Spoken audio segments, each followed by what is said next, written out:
Le mimosa Acacia dealbata, le gaulois, est une sélection cultivée pour la fleur coupée, ou alors comme ici, pour une petite potée fleurie.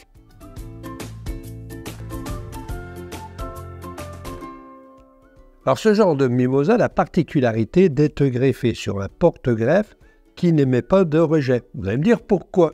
Mais parce que les mimosas qui vivent dans le sud de la France sont devenus invasifs. Alors si vous voulez planter ce mimosa, aucun souci pour les rejets.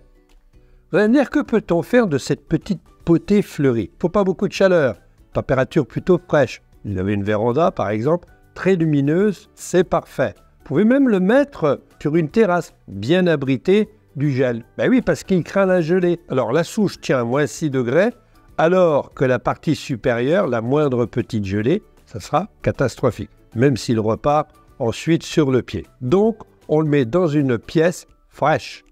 On pourrait comparer le mimosa au forsythia. Forsythia fleurit plus tard. Le mimosa fleurit à partir du mois de janvier jusqu'au mois de mars. C'est à cette époque-là qu'on le trouve dans le commerce.